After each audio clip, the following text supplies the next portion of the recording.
Indonesia is a community filled with various culture and people. In here, it's natural that we bring thought to care about our own roots. I mean, it really is that simple. To care about where we come from and to protect and appreciate it. But in this speech, I will not only be talking about the importance of protecting our culture. I think that it's as important to have a moral understanding towards different communities in general in order for us to ethically protect ours. My name is Julia, and I'm from the Vocational School of Fine Arts, and in this video, I will be talking about the importance of protecting our culture and raising an awareness about the underlying issues. Well, generally speaking, we all understand why we need to care about our own cultural heritage. We are all a part of a community, and the benefit of it is that it makes us feel welcomed.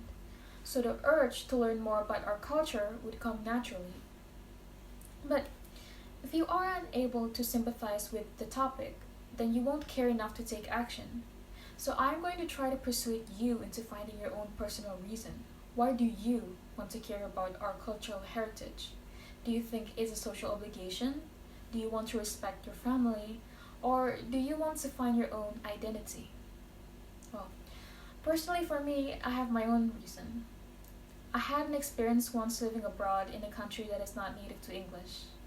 The people are friendly and welcoming, and yet, being the only person who was different, it did make me feel lonely.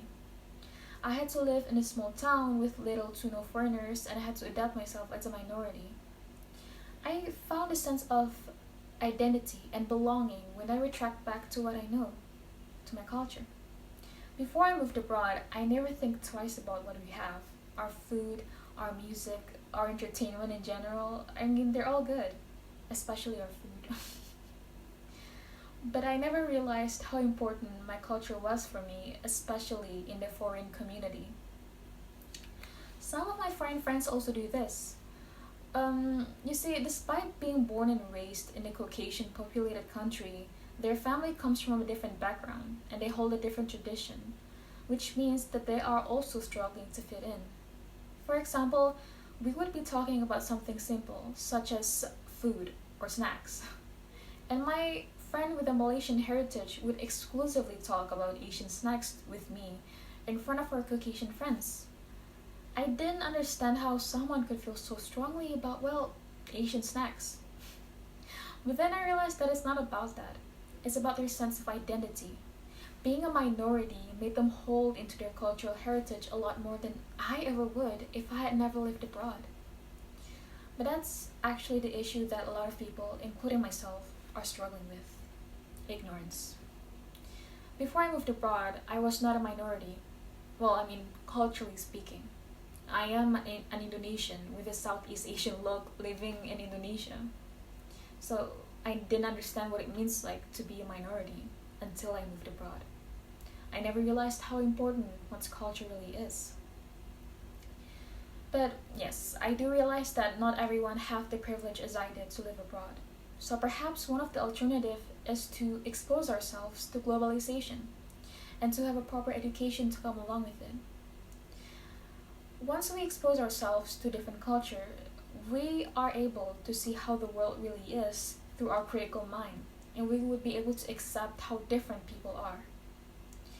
But I do agree that yes, globalization can be an issue because it influences the younger generations too heavily.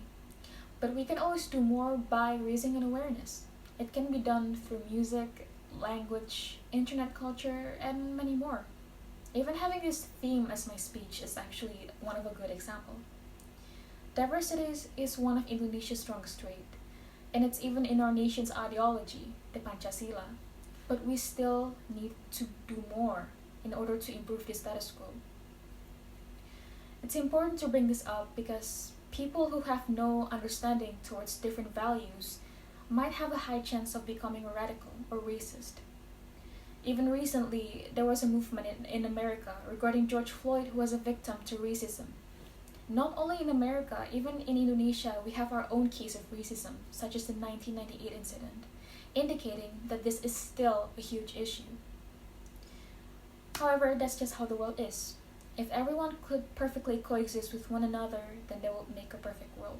But the world isn't perfect, so we have to be able to accept it, so we can move forward as better human beings by fighting properly. Thank you.